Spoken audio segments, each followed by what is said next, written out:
그러므로 우리는 예수로 말미암아 항상 찬송의 제사를 하나님께 드리자. 이는 그 이름을 증언하는 입술의 열매니라. 오직 선을 행함과 서로 나누어 주기를 잊지 말라.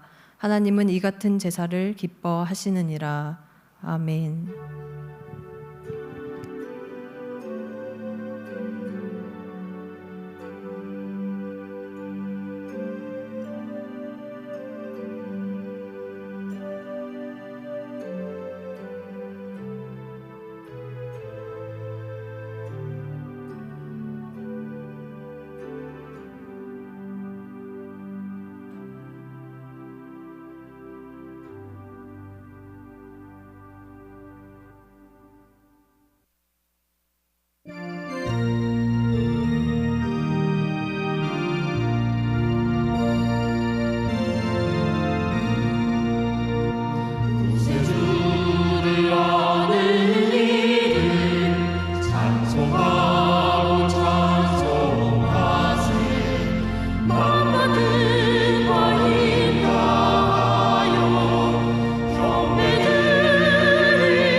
다 함께 한 목소리로 참회의 기도를 드리겠습니다.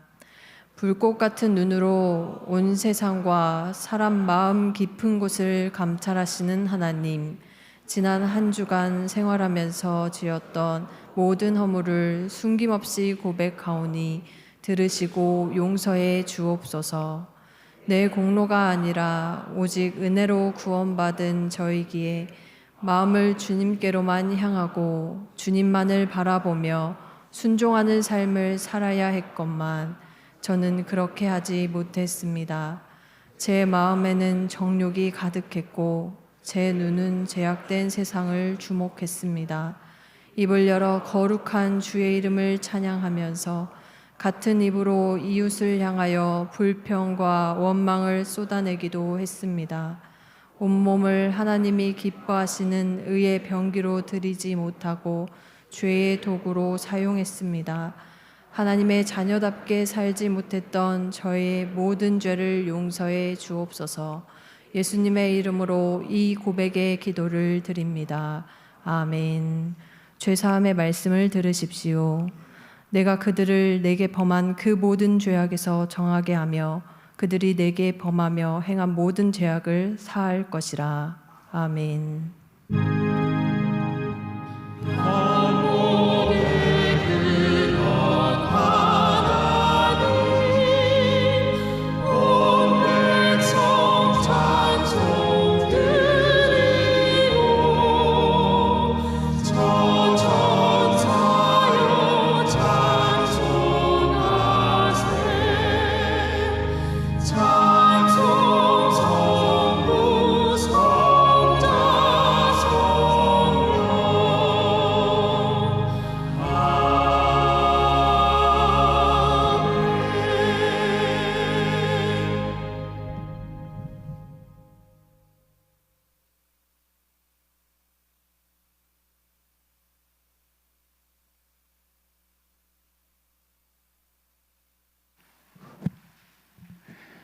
참으로 좋으신 하나님 아버지, 오늘 거룩하고 복된 주일을 허락하여 주셔서 오직 예수, 오직 믿음으로 주님 앞에 나와 하나님께 예배 드리게 하시니 참으로 감사드립니다. 지난 한 주간 삶을 돌이켜볼 때 하루하루 삶이 주님께서 베풀어 주신 크신 은혜로 말미암아 살아갈 수 있었음을 고백드리며 이 시간 감사드립니다. 거룩하신 아버지 하나님, 이 시간 주님께 감사하는 마음으로 온 성도와 함께 모여서 기쁨으로 예수 그리스도의 이름을 높여드리기를 원합니다. 우리의 예배를 통하여 큰 영광 받아주시옵고 주님께 예배드리는 모든 성도님의 심령 위에 하늘의 풍성한 복을 내려 주시옵기를 원합니다. 사랑의 아버지 하나님, 5월 가정의 달을 지내면서 주님께서 허락하신 아름다운 가정 공동체를 한 번 더 돌아보게 하시니 감사드립니다.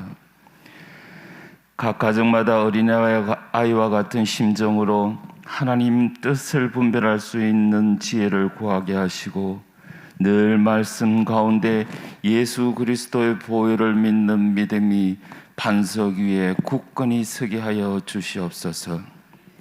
자녀들에게는 부모님들을 공경하는 마음을, 부모님들에게는 자녀들을 사랑하는 마음을, 부부지간에는 사랑과 희생과 섬김이 예수 그리스도의 이름으로 말미암아 넘쳐나게 하여 주시옵소서.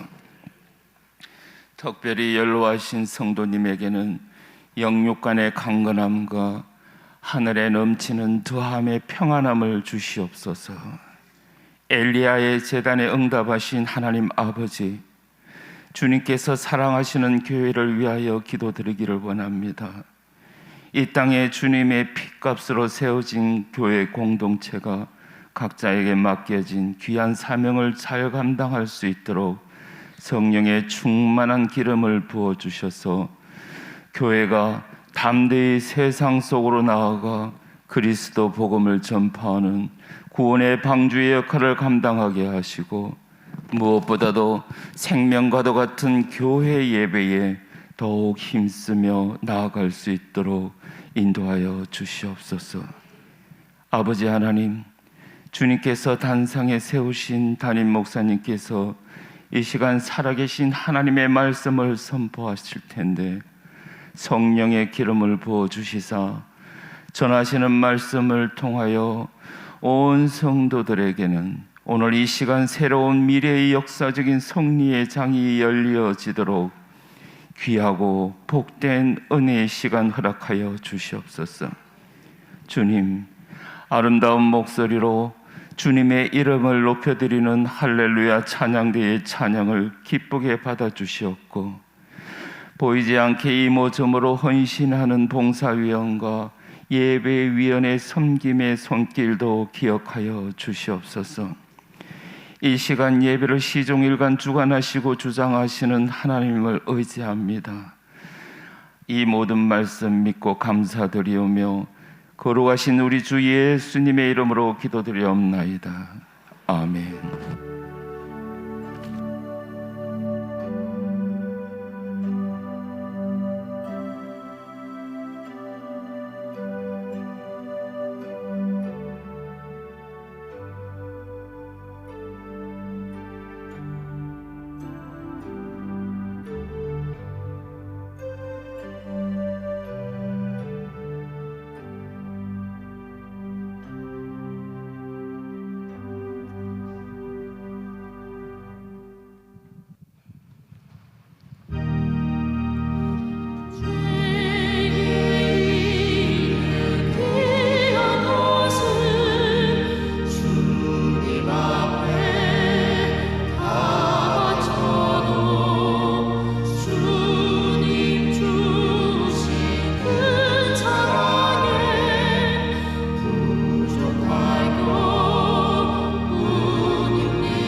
이 시간 정성을 다하여 예물을 드립니다. 믿음으로 10의 1조를 드립니다. 감사로 하나님께 영광 돌립니다. 교회를 위하여, 공동체를 위하여, 또 하나님의 역사를 위하여 선교 예물과 건축 예물로 드립니다. 드려진 모든 예물 가운데 함께 하시고 응답하시고, 또 우리의 삶 가운데 드릴 때마다 한량없는 하늘의 은혜로 덮어주셔서 기쁨 가운데 우리가 하나님 앞에 드리는 모든 삶이 되도록 은혜 베풀어 주옵소서. 예수님의 이름으로 기도드립니다. 아멘.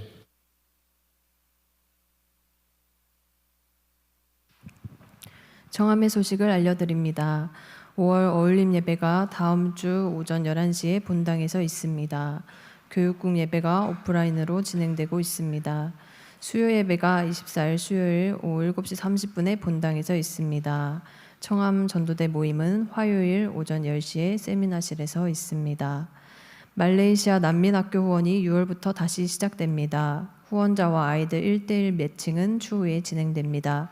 다음 주까지 사무실 앞에 준비되어 있는 후원서를 작성하여 제출해 주시기 바랍니다. 현재까지 신청한 명단을 주보에 기재하였습니다. 잘못 기재된 성도님은 사무실로 문의해 주시기 바랍니다. 청장년 선교회 주관으로 중고 청년부와 함께하는 축구 단합대회가 있습니다.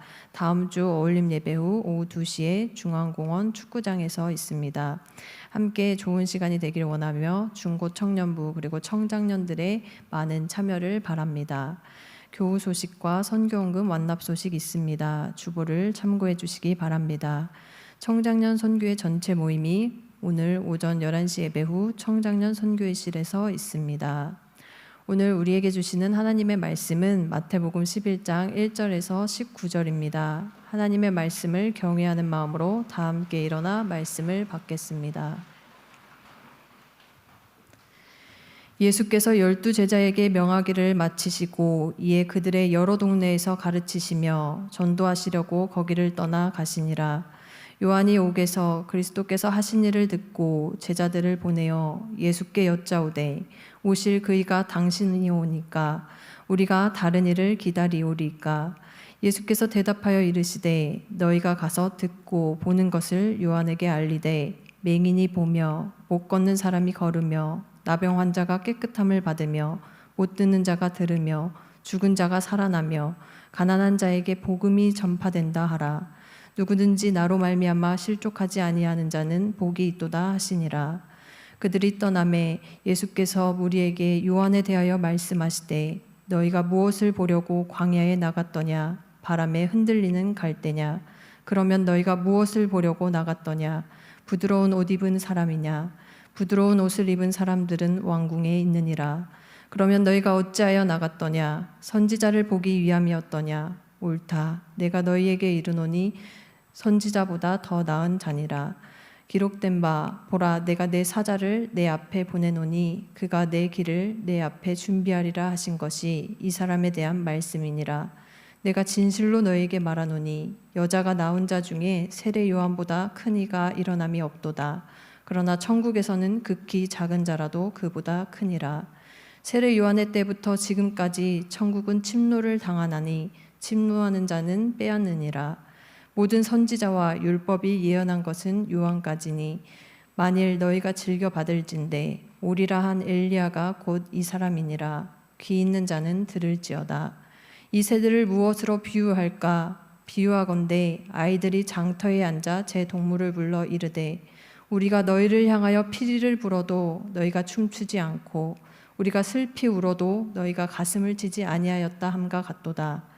요한이 와서 먹지도 않고 마시지도 아니하매 그들이 말하기를 귀신이 들렸다 하더니 인자는 와서 먹고 마시매 말하기를 보라 먹기를 탐하고 포도주를 즐기는 사람이요 세리와 죄인의 친구로다 하니 지혜는 그 행한 일로 인하여 옳다함을 얻느니라. 아멘.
할렐루야.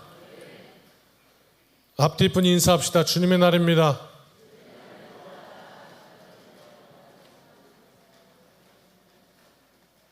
짧게 소식 몇 가지. 교회 엘리베이터 다음 주부터는 타실 수 있을 것 같습니다. 그동안 뜸을 들여 죄송합니다. 계속 완전히 풀 체인지를 해보려고 그렇게 견적을 받고 이렇게 하느라고 부지런히 했습니다만 시간이 좀 걸렸습니다. 그런데 일단은 한 번 더 치료해 볼까 합니다. 그래서 주중에 해서 다음 주부터 사용하실 수 있으리라 예상하지만 혹이 안 되더라도 너그러이 양해 부탁드립니다. 질질 끄는 게 아니고 최선을 다해서 빨리 하고 있으니까 그렇게 알아주시면 감사하겠습니다. 두 번째, 재미있는 소식. 우리 중고등부 이 가건물 옆에 건물인데 단장을 마쳤습니다. 궁금하신 분들 한 번씩 가보십시오. 도배도 하고 장판도 깔고 조명도 하고 이렇게 새로 싹 했는데 한 20명 드릴 수 있는 예배실 만들어 달라고 하면서 시작할 때 막 3명 이렇게 모여가지고 20명 되기를 간절히 바라면서 이렇게 시작했는데 그게 완성되는 그날 이제 여기는 너무 작습니다. 더 큰 공간을 주십시오. 이러고 나와서 그냥 가면 바글바글합니다. 중고등부가 이렇게 무섭게 부흥하고 있는 그 소식을 들으면서 참 감사하고 또 우리 중고등부에서 특별히 기도해 주시고 덕분에 또 우리 중고청, 우리 어린이부는 밑에 가면 가보셨습니까? 기도실? 얼마나 또 은혜롭게 잘하는지 모릅니다. 참 그래서 젊은이들이 자꾸 교회를 떠나가는 이 시대에 우리 아이들이 자꾸 많아져서 참 감사합니다. 그렇게 계속 기도해 주시기를 부탁을 드리겠습니다. 교회 봉사의 손길이 점점 더 많아졌으면 좋겠습니다. 이제 봄이 지나고 있습니다. 함께 기도하면서 나는 교회에서 어디서 봉사할까? 찬양대를 해볼까? 또 주차 봉사를 해볼까? 어떤 봉사를 해볼까? 이렇게 한번 도전해 보신 교사를 해볼까? 도전해 보시면 어떨까 싶습니다. 이렇게 아이들이 부흥함에 따라 교사들도 또 많이 필요합니다. 각 부서마다 또 봉사해 주실 분들을 찾습니다. 광고 끝. 에어컨을 틀었죠? 틀었습니다. 조금 추우실 수도 있습니다. 왜 아까 1부 때는 안 틀었는데 안 트니까 약간 더운 느낌이 있는데 약간 더우니까 어떻게 되느냐? 주무시는 분이 많이 계셔서 그래서 좀 춥게 다음 주부터 좀 춥다 그러면 이제 좀 거대 옷 입을 거 하나를 좀 가져오시면 좋아요. 그래서 예배 시간에 이렇게 좀 덥고 예배 드리면 좋겠다. 약간 에어컨을 트는 쪽으로 갈 테니까. 그 다음 1층에 거기는 좀 춥다 원래. 앞자리는 덥다. 또 2층은 매우 덥다. 그러니까 우리 교회는 입맛대로 앉을 수 있다. 어떤 이는 이 입맛대로 앉을 수 있는 걸 감사하기도 하고 어떤 이는 여기 왜 이렇게 추워? 그리고 우리 교회는 이렇게 더워? 이렇게. 우리 교회는 추운 것도 있고 더운 것도 있다. 그러니까 입맛대로 앉을 수 있다. 꼭 기억하시고 모르시면 지역장님에게 어디 앉으면 시원합니까? 어디 앉으면 따뜻합니까? 물어보고 앉으시기를 바랍니다. 그래서 모두가 함께 즐겁게. 자, 말씀 보겠습니다. 주의 긍휼 받을 때가 이때라. 오늘 세례 요한에 관한 말씀인데 말씀에 큰 도전이 되고 혹여 말씀을 듣다가 이 말씀이 내 인생에 부딪혀서 아플 수 있습니다. 치과 진료를 받으러 갔는데 지난주에 얼마나 아팠냐면 어금니 제일 오른쪽 끝인데 잇몸에다 마취를 했는데 마취가 안 되는 거예요. 그래서 위에서 드릴로 이렇게 그렇게 하는데 으악 하고 그대로 아픈 거예요. 의사가 거기가 마취가 잘 안 되는 데래 원래. 그러면서 잠시만 참으시래요. 그리고 이가 있는데 이 위에서 마취 주사를 이렇게 놓더라고요. 안 맞아봐서 모르시죠? 잇몸에다 이렇게 맞추셔놓는 게 아니라 이렇게 꽂더라고, 주사를. 신경에다 그냥 바로. 좀 이렇게 반응이 없지. 그냥 저는 치과에서 소리를 질러본 게 처음이네요. 그랬어요. 해병의 자존심이고 뭐고 없어요. 와, 저는요 정말 태어나서 그런 아픈 건 나 처음 느껴봤어요. 와, 뭐 얘기하려고 그랬죠? 그렇게 아파도 그래서 치료가 돼요. 아파서. 말씀이 오면 아파도 하나님께서 나를 치료하신다.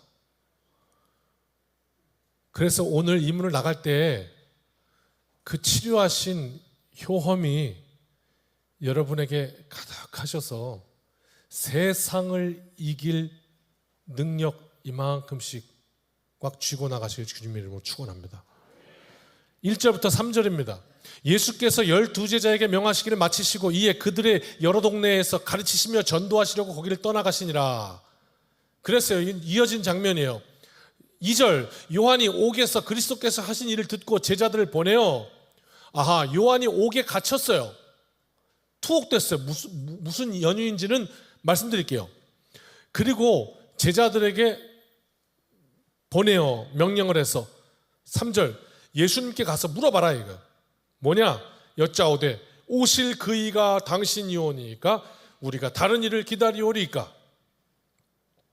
당시에 사람들은요 큰 무리를 지었어요. 요한이라는 리더를 따라서 막 모이는 요한의 무리들이 있었고요, 예수라는 사람의 리더를 따라다니는 제자들과 무리가 있었고요, 또 바리새인이라 해서 그런 무리가 있었고요, 사두개인이라 해서 그런 무리가 있었고요, 열심당원들 뭐 그런 무리가 있었고, SNF파 이런 무리들이 있었어요. 여러 무리 가운데 세례 요한의 무리들이 참 많았거든요. 그런데 세례 요한이 감옥에 갇힌 거예요. 감옥 간 거예요. 왜? 왜냐하면 유대 역사가 요세푸스에 의하면 당시 헤롯 안디바가 자기 동생의 와이프를 취했거든요. 동생의 와이프를 뺏어갖고 자기 와이프를 삼았어요. 이런 일들에 관해서 세례 요한 아시죠? 독사의 자식들아, 뭐 거침이 없어요. 그러니 뭐 헤롯이라고 쫄겠어요?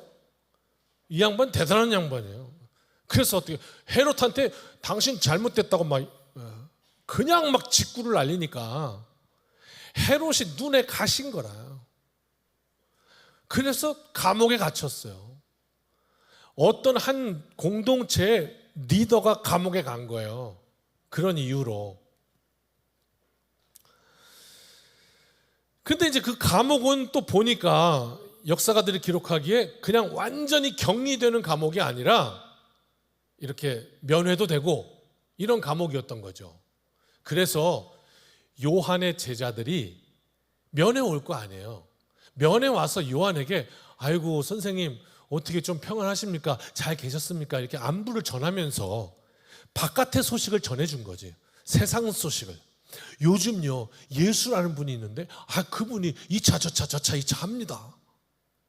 그랬더니 오늘 성경이 뭐라 그러냐면 이 요한이 그 말을 듣고 갑자기 물음표가 생긴 거라. 왜? 전에는 내 뒤에 오실 분은 나보다 능력이 많으시니 나는 그의 신발끈도 감당치 못하겠노라. 나는 물로 세례를 주지만 그분은 불로 세례를 주실 것이다. 그분이 오는 거다. 나는 광야에 외치는 소리로라. 나는 그분이 아니다. 수태 예수님을 향해서 그분이라고 했는데 자기의 제자들이 예수님에 대해서 전해준 얘기를 듣더니 갑자기 물음표가 생겨요. 이상하다. 그래서 뭐라 그러냐? 3절이죠. 제자들에게 이렇게 얘기해요. 너 예수님 찾아가서 내 말을 꼭 전해. 당신 메시아 맞습니까? 오실 그이가 당신입니까? 아니면 우리가 다른 메시아를 찾아야 합니까? 요한이 살짝 흔들렸던 거예요.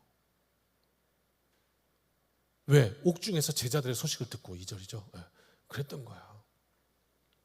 그러면 여러분 오늘 우리가 알아야 할 거 있어요. 보세요.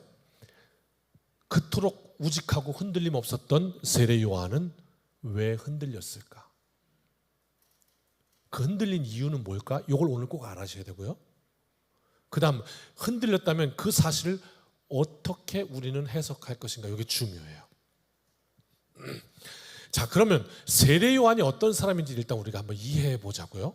세례 요한, 혹시 MBTI 세례 요한 같은 사람 이 시대에도 있겠죠?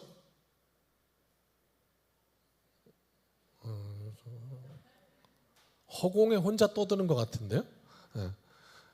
MBTI가 뭔지 모르시나요? 우리 성격, 심리, 유형 이런 거. 뭐 내성적이고 외향적이고 직관적이고 뭐 이렇게 즉흥적이고 뭐 계획적이고 이런 거. 세례 요한은 어떤 말로 수식이 될까요? 뭐 대쪽 같다? 아니면 뭐 이렇게 거침없다? 좀 성격은 아마 부드러운 것보다는 와일드한 편일 거고요. 그 다음 이 가치관은 언제나 올바름, 그죠? 정도가 아니면 걷지 마라 뭐 이런 스타일, 대쪽 같은 뭐 이런. 그래서 어떻게 그의 선포도 엄청납니다. 이런 카리스마도 있습니다. 지금 이 시대에도 목회자 가운데도. 마태복음 3장 7절 세례 요한의 외침입니다. 엄청나죠? 같이 읽어볼까요? 시작. 요한이 많은 바리새인들과 사두개인들이 세례 베푸는 대로 오는 것을 보고 이르되 독사의 자식들아, 누가 너희를 가르쳐 임박한 진노를 피하라 하더냐, 이 멸망의 자식들아, 뭐 이런 거예요. 그냥. 야, 어떻게 사람을 향해서 독사의 자식들아. 제가 여러분을 향해서 독사의 자식들아 그럼 여러분 가만히 계시겠어요?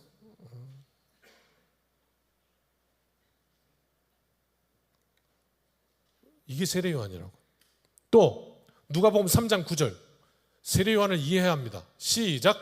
이미 도끼가 나무 뿌리에 놓였으니 좋은 열매 맺지 아니하는 나무마다 찍혀 불에 던져지리라. 이거 너의 생명, 너의 생명줄, 심장 아니면 핏줄, 뇌, 거기 도끼가 이미 왔다는 거예요. 삐끗하면 간다 이런 얘기예요. 이게 세례 요한이에요. 그러니까 세례 요한이 지금 감옥에 있어요. 그리고 세례 요한이 길을 예비했어요. 자신이 길을 예비했던 그 길로 오실 메시아 예수는 세례 요한이 생각하기에는 이런 거예요. 뭐요? 임박한 진노, 심판, 가차없이 확.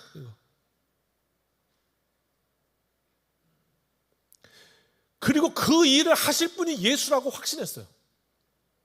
그런데 옥중에서 제자들이 세상 바깥 얘기를 들려주는데 예수님 하시는 이야기를 들어보니까 임박한 진노, 하나님의 심판 이게 아니라 당신은 병자가 아프면 그걸 죄로 기인했다고 생각했을 시대거든요. 아픈 사람은 부정하다고 여기기도 했고요. 근데 가가지고 아픈 사람들 고쳐줘. 당시 사람들이 더럽다고 상종 안 하는 인간들 찾아가서 만나줘요. 세리와 죄인의 친구가 돼줘요. 아마 이런 얘기를 계속 들으니까 요한이 물음표가 생기는 거라. 왜? 나는 정도인데 이게 하나님의 뜻인데 임박한 진노가 지금 임했는데 도끼가 나무 뿌리에 놓였는데 아니 지금 어쩌자고 저 예수는 죄인들을 만나고 병자를 고쳐주고 뭐냐? 메시아가 맞냐 도대체? 이래서 요한이 흔들렸던 거예요. 오실 그이가 당신입니까? 아니면 다른 일을 우리가 기다릴까요? 이렇게 물었던 이유가 되는 것이죠. 세례 요한의 충성됨, 대쪽 같은 인품, 진리를 향한 갈망. 여러분 오늘 말씀을 잘 들으셔야 합니다. 저는 비교하는 게 아닙니다. 비교와 넘어서는 것은 다릅니다. 청출어람이라는 말 쓰나요? 스승을 넘어선다? 그럼 그 스승은 나쁜 겁니까? 아니잖아요. 스승도 귀한 겁니다. 그런데 그것을 넘어서는 것이죠. 세례 요한을 예수께서 넘어서시는 장면이에요. 그리고 이걸 우리가 잘 이해해야 합니다. 왜? 그래야 오늘 나를 넘어서서 오시는 그 예수를 만날 수 있습니다. 칭찬하실 만합니다. 세례 요한. 그렇게 사는 인생 많지 않아요. 이 땅에. 정말 하늘을 우러러 한 점 부끄러움 없기를 하면서 그냥 바른 길로 걷기를 소망하는 사람 많지 않아요. 그런데 말입니다. 11절에 이런 말씀을 하세요. 같이 읽읍시다. 시작. 내가 진실로 너희에게 말하노니 여자가 낳은 자 중에 세례 요한보다 큰 이가 일어남이 없도다. 그러나 천국에서는 극히 작은 자라도 그보다 크니라. 아멘. 묘하죠, 말이. 말이 묘해요. 세례 요한을 칭찬하는 건지 세례 요한을 내리는 건지 뉘앙스가 묘합니다. 아리송해요. 말씀하셔도 이렇게 말씀하시는 분들 계시더라고. 이 권사님의 말씀은 나를 칭찬하는 건지 깎아내리는 건지 묘하게 얘기하시는 분은 묘해요. 무슨 뜻일까요? 세례 요한보다 큰 이가 없대. 여자가 낳은 자 중에. 지금 여기 계신 분 중에 남자가 낳은 분 계세요? 예? 나는 남자에게서 낳았다, 나는 알에서 태어났다, 이런 분 계세요? 없잖아요. 그럼 여자가 낳은 중에 무슨 말이에요? 모든 사람 중에란 말이지. 모든 사람 중에 세례 요한보다 큰 사람이 없대. 그런데 천국에서는 극히 작은 자라도 세례 요한보다 크대요. 결론부터 말씀드리면 세례 요한이 아직 경험하지 못한 게 있어요. 그죠? 시간 때문에 예수님 아직 살아계셔. 예수님의 십자가와 부활을 경험을 못했어요. 그는 아직. 그 뒤에 천국에 임하는 사람들이 세례 요한보다 더 크게 될 거라는 거죠. 요거 한번 가봅시다.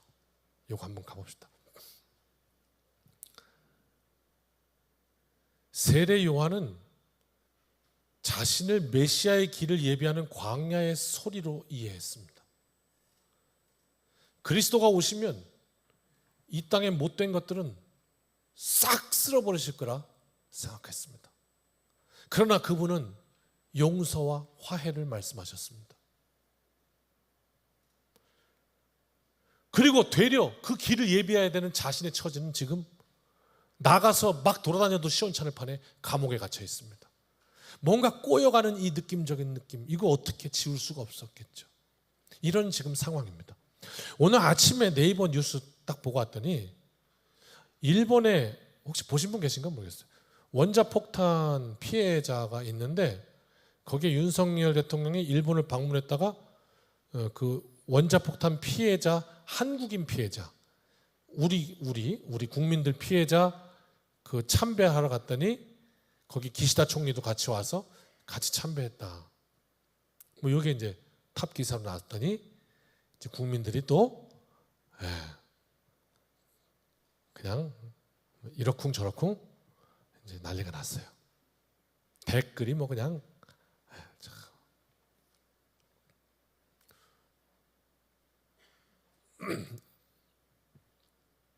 정치적인 얘기 하려고 하는 게 아니에요.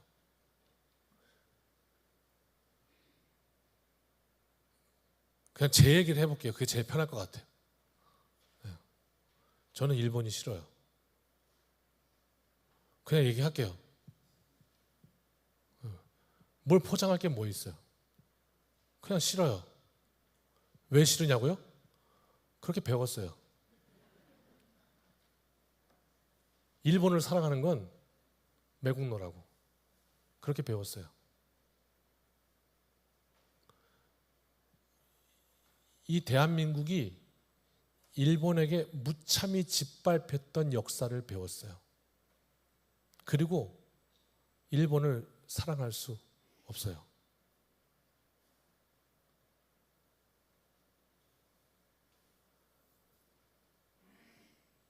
그런데 저 옆에 교회를 가보니까요,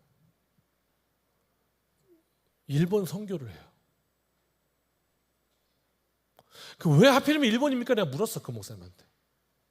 그랬더니 이 지구상에서 가장 잡신이 많은 나라, 신이 3만 개도 넘는 나라, 그 땅에도 하나님께서 복음 전하기를 원치 않으시겠냐는 거예요. 요나 이야기 같았어요. 요나 진짜 거기 가서 복음 전하기 싫었거든요. 근데 하나님이 전화를 하시는데 어떻게 해요?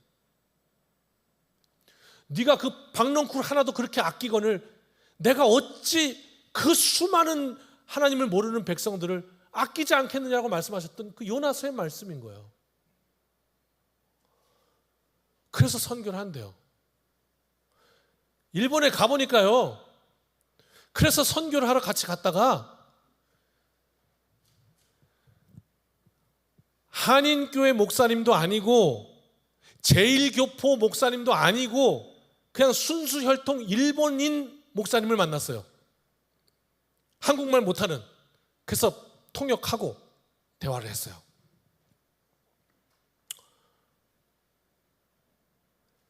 일본이 한국을 침략했다는 사실은 알고 있는데요,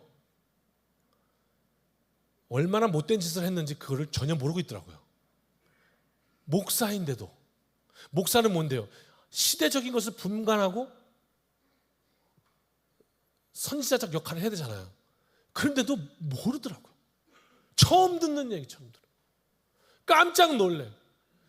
그래서 그 이야기들을 막 목사님들이 뭐 신났지만 모르는, 어머 그랬어요? 막 이러니까 뭐 신나가지고 막 여기 목사님들이 다 얘기하는 거예요. 그러면서 정말 부끄럽다고, 이 나라가 회개하고 반성하고, 적어도 그 나라에 있는 그리스도인들은 그렇게 생각하고 있어요. 잘못됐다고. 우리는요, 여러분 한번 예배 시간에 나를 거울에 안 비춰보면 언제 비춰봐요? 나를 언제 봐요? 말씀 앞에 안 비춰보면 나를 언제 볼 건데요? 우리는요, 나에 대해서는 너무 관대합니다. 나의 허물, 나의 나쁜 습관, 나의 못된 거 너무 관대해요. 나의 운전 너무 관대해요. 막 위법을 해요? 그럴 수도 있지, 뭐 바쁘잖아. 너무 관대해요. 그런데 다른 이의 잘못된 거 세례 요한 같아요. 박살나야 시원해. 내가 위법한 거는 괜찮고요, 옆 사람이 딱 차선 위반하는 거는 딱 위반하자마자 경찰한테 딱 잡히면 그렇게 시원할 수가 없어요. 아주 그냥 오전 내내 막혔던 게 확 뚫어져. 시원하다. 꼴 좋다. 막 타! 할 때 막 이게 스트레스가 다 날라가. 오늘 참여의 기도 좀 펴주시겠어요? 마지막 끝에서 두 번째 페이지.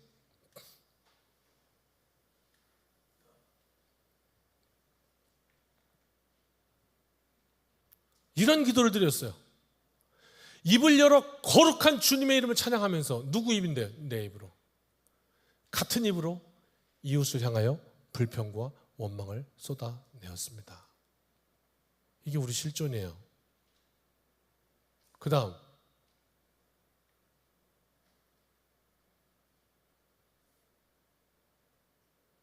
그래서 어떻게 해요? 하나님이 기뻐하시는 의의 병기로 드리지 못했대요. 그래서요, 죄의 도구로 사용하기도 했어요. 세례 요한이 대쪽인데요, 예수님은 그걸 넘어서는 이야기를 하세요. 죄는 미워하되 사람을 미워하지 말라. 이 이야기가 무슨 일일까? 일본이 미워서 일본 땅이 1년에 몇 센치씩 내려간다네요. 그 얘기 들어보셨어요? 수면이 높아지면서. 그래서 이런 얘기도 들어보신지 모르겠네요. 그냥 일본 전체가 폭삭 가라앉았으면 좋겠다. 아, 그런 얘기 못 들어보셨어요? 그냥 그대로 잠수함이 됐으면 좋겠다. 그냥 쏙 들어갔으면 좋겠다. 50층 이상 빌딩만 겨우 위로 뜨고 쫙.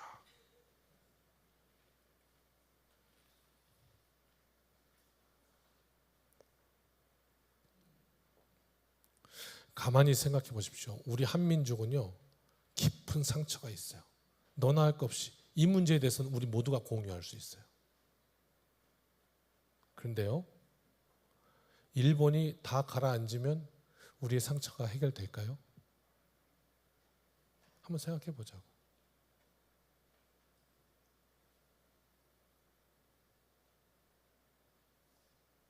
가해자에게 피해를 당했어요.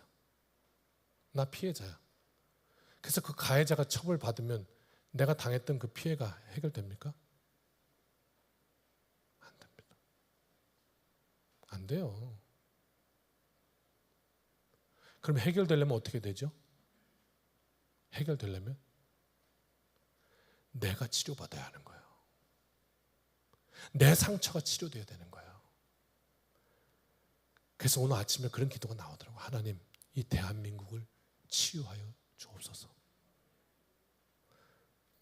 그 일본에게 짓밟혔던 그 아픔을 회복할 수 있도록 하나님 이 나라에 큰 은혜를 주십시오. 그래야 해결되는 거 아니에요.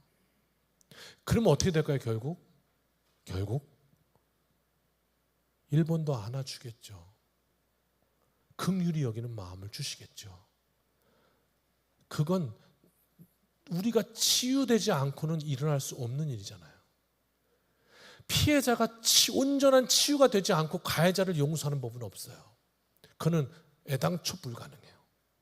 치료하셨을 때 일어난 일이에요.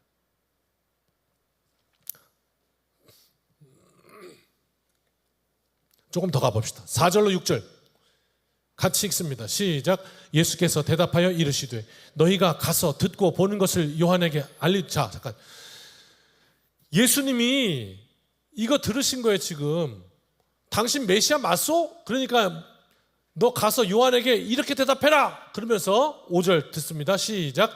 맹인이 보며 못 걷는 사람이 걸으며 나병 환자가 깨끗함을 받으며 못 듣는 자가 들으며 죽은 자가 살아나며 가난한 자에게 복음이 전파된다 하라.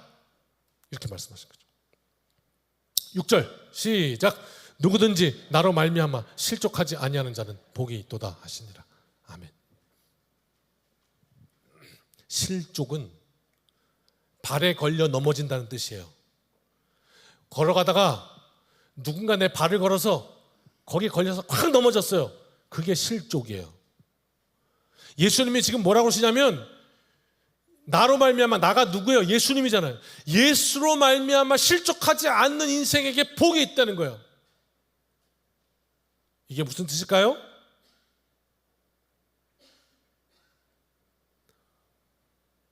우리 모두에게는 살면서 어쩔 수 없는 상처가 있어요. 우리는 가해자가 되기도 하지만 우리는 피해자이기도 해요. 우리가 남에게 상처를 입히기도 했지만 우리는 또 남에게 상처를 받기도 하였어요.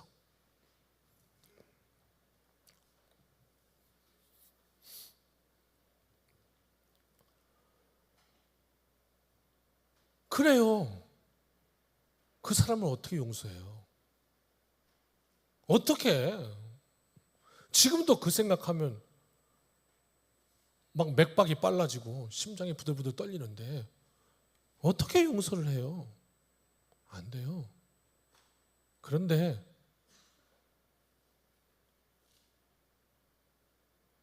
예수께서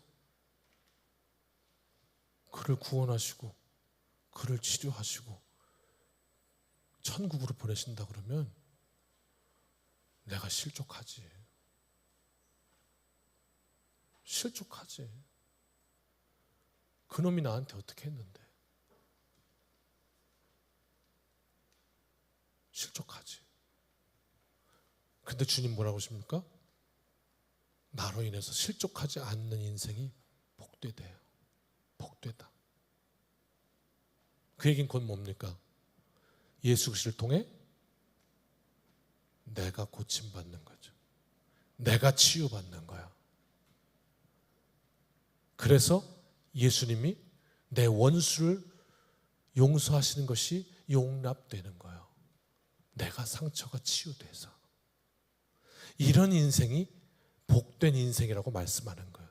이게 임박한 진노 심판을 외치는 세례 요한을 뛰어넘는 예수님이셨던 거예요. 심판 있습니다. 분명히 있습니다. 그런데 예수님 하시는 말씀은 뭡니까? 그 심판 앞에 우리의 인생이 그 허물을 뛰어넘어 예수 그리스도의 십자가로 구원에 이르기를 원하신다. 붙잡아 주시길 원하시는 거예요. 그러면서 거기에 모였던 이 많은 무리들에게 예수님이 이런 말씀을 하세요. 7절부터 들으실까요? 시작. 그들이 떠남에 예수께서 무리에게 요한에 대하여 말씀하시되, 잠깐, 예수님이 누구에 대해서요?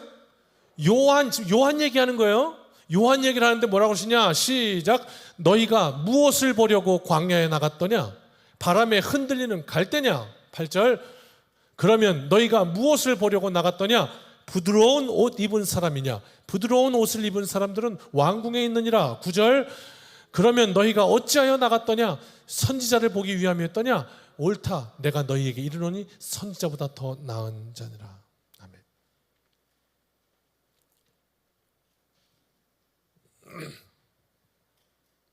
너희가 왜 광야에 나갔더냐? 여러분은 왜 오늘 교회에 오셨습니까? 뭘 보려고 오셨습니까? 흔들리는 갈대를 보러 오셨습니까? 그 당시 광야에 제일 흔해 빠진 게 흔들리는 갈대입니다. 물론 세례 요한에 대해 말씀하실 때 그랬으니까 세례 요한을 묘사하는 거예요. 요한은 그렇게 흔들리는 갈대 같은 사람이 아니라는 얘기하는 거예요. 그 다음 왕궁에 있는 사람을 보려고 교회 왔냐? 특수한 경우예요. 어떤 교회에 이제 그런 경우도 있더라고요. 사업 때문에 교회에 나오시는 분도 계셔. 가끔은. 우리 교회는 아닌데. 왜? 그 교회 앞에서 아주 큰, 한 200명 들어가는 식당을 하시더라고요. 그러니까, 그래서 교회 나오시니까 교회에서 무슨 행사만 있으면 그냥 50명, 100명 그냥 거기 가서 먹는 거예요. 주인이 안 나올 수가 없지. 영업을 위해서라도 나와야지. 아무튼 그래갖고 나오다가 진짜 교인이 됐어요. 그래갖고 뭐 좋은 얘기죠. 좋은 얘기, 나쁜 얘기 아니죠. 아무튼. 그래서 성경은 뭐라고 하냐면 부드러운 옷 입은 사람은 왕궁에 있다고. 그러니까 교회에 왜 왔냐고요.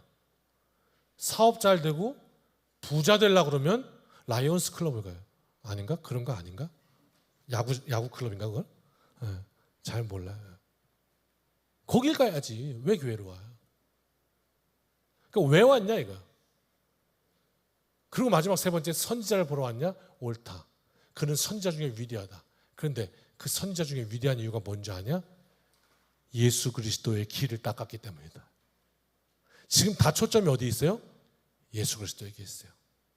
그렇다면 너희들이 진짜 지금 봐야 될 게 뭐냐? 흔들리는 갈대도 아니고 고운 옷을 입은 사람도 아니고 선지자도 아니고 너희들이 진짜 봐야 할 거, 예수 그리스도. 그럼 예수 그리스도가 뭔데요? 병든 자를 고치고 가난한 자에게 복음을 선포하는 치유의 하나님, 구원의 하나님. 그 구원은 뭔데요? 용서할 수 없는 나, 도저히 용서할 수 없는 나로부터의 해방이에요. 끄집어내는 거예요. 왜? 도저히 용서할 수 없는 나를 끄집어내서 십자가 앞에 세우는 거예요. 그리고 예수님은 그 길로 십자가 지러 가셨어요. 뭐라고? 도끼가 나무 뿌리에 놓인 게 맞아요. 그런데 그렇게 되지 않기 위해 내 뜻은 이렇다. 그리고 그냥 십자가 지셨어요. 누굴 위해? 당신을 위해. 나를 위해.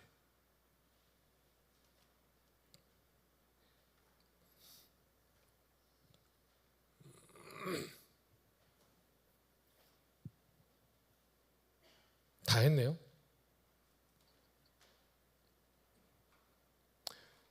그러면서 이런 말씀을 계속 하십니다. 12절부터 봅시다. 12절입니다. 시작. 세례 요한의 때부터 지금까지 천국은 침노를 당하나니 침노하는 자는 빼앗느니라. 여기까지 읽읍시다. 이런 말씀을 하세요. 이 말씀은요, 두 가지 의미가 동시에 있습니다. 말씀 펴주세요. 계속. 첫 번째 의미는요, 우리가 하나님의 백성으로 하나님 나라를 살고 싶어 이 세상에서. 그런데 사단 마귀가 자꾸 침노해요. 자꾸 빼앗아가요. 하나님 나라 있을 걸 자꾸 빼앗아가요.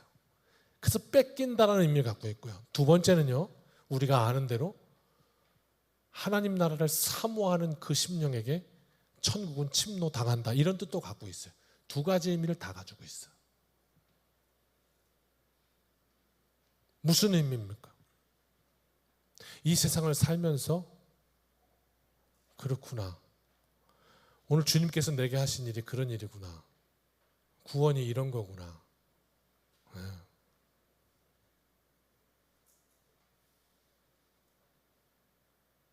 오직 복음만이 내로남불에서부터 벗어나게 할 것 같아요.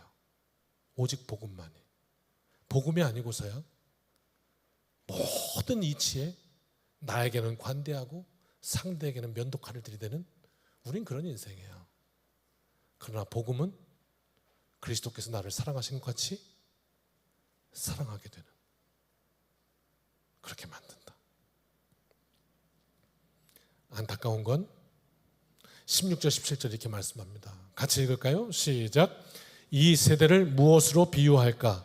비유하건대 아이들이 장터에 앉아 제 동물을 불러 이르되 우리가 너희를 향하여 피리를 불어도 너희가 춤추지 않고 우리가 슬피 울어도 너희가 가슴을 치지 아니하였다 함과 같도다. 아멘.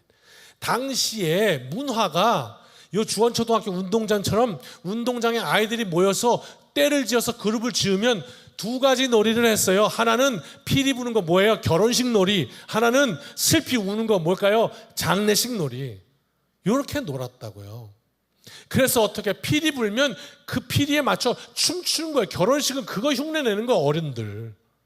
장례식은요, 아이고 아이고 그러면 그거 흉내내는 거예요, 아이들이. 그러면서 노는 거예요.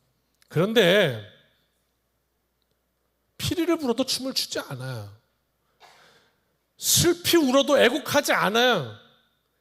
이게 이 시대의 상이라는 거죠. 예수 그리스도께서 오셔서 우리에게 복음을 주셨다, 살 길을 주셨다, 기쁨의 소식을 주셨다. 그런데 춤추지 않았다. 장례식, 영원한 지옥의 문제, 죽을 수밖에 없는 문제, 사망적인 존재, 해도 안 되는 내 문제, 그리고 앞에 놓인 도끼가 이미 나무 뿌리에 놓인 영원한 지옥의 문제, 세례 요한의 독사의 자식들을 하는 이 독설에도 아무도 울지 않았다. 아무도 자기의 삶을 돌아볼 줄 몰랐다. 이것이 지금 이 시대상이 아니냐 말씀하였던 것이요.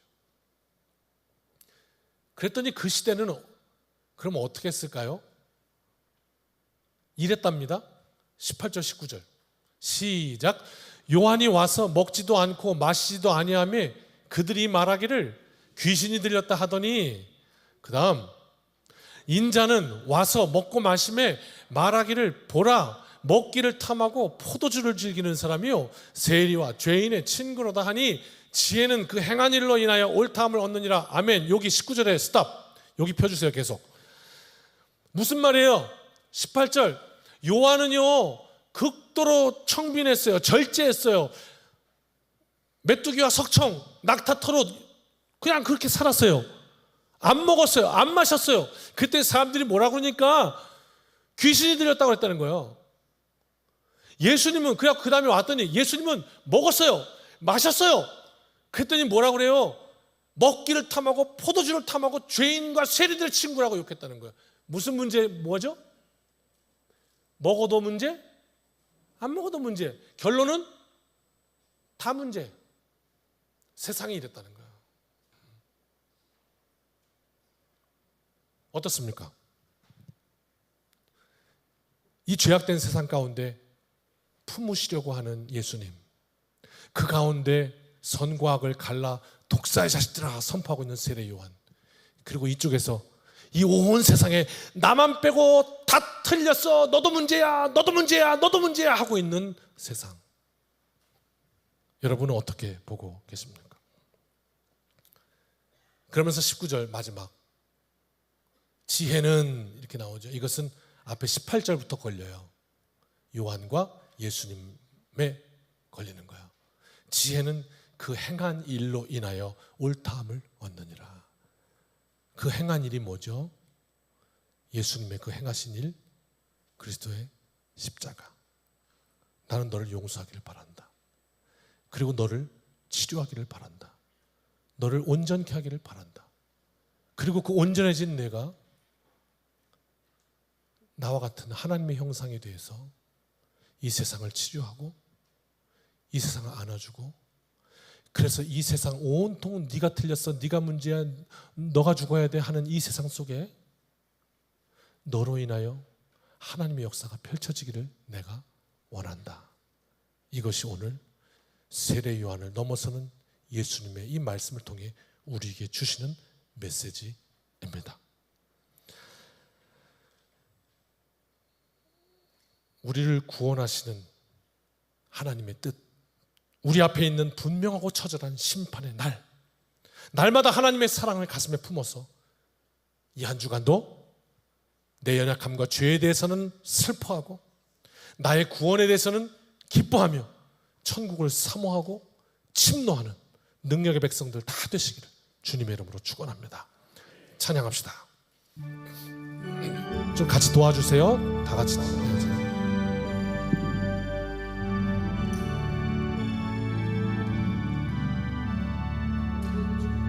어두운 길에서 목자 없는 양같이 모든 사람 길 찾아 헤맨다. 자비하신 하나님 독생자를 보내사 너를 지금 부르니 나오라. 이때라 주의 긍휼 받을 때가 이때라. 지금 주께 나와 겸손하게 하라. 구원함을 얻으리. 험한 십자가 위에 달려 돌아가신 주 다시 살아나셨네. 기쁘다. 구원하실 때 어서 주께 나와 크신 은혜 구하라. 이때라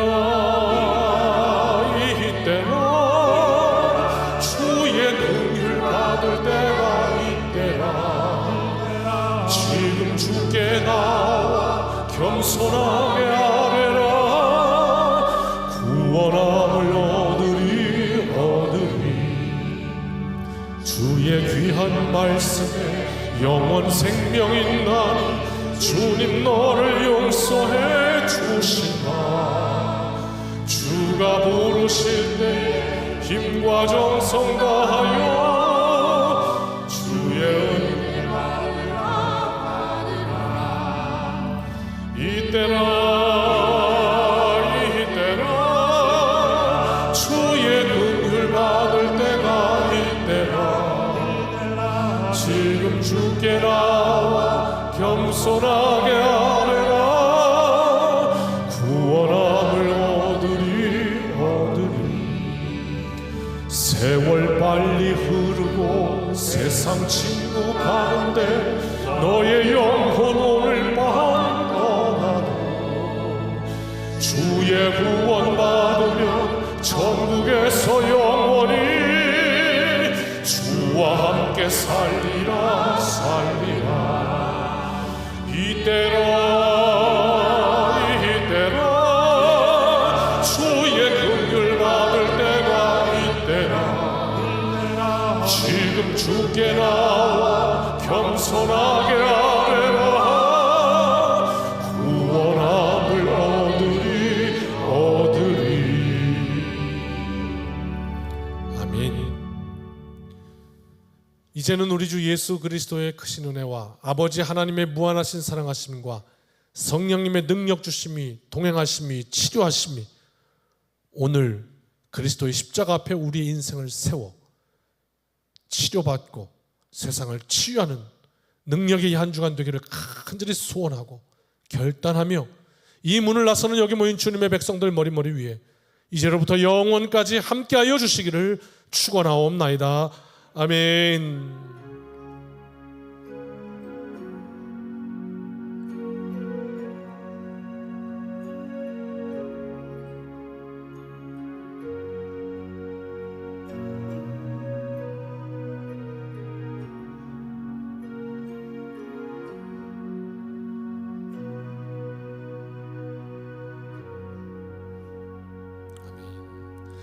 사랑하는 성도 여러분, 이 한 주간도 주님의 은혜로 승리합시다.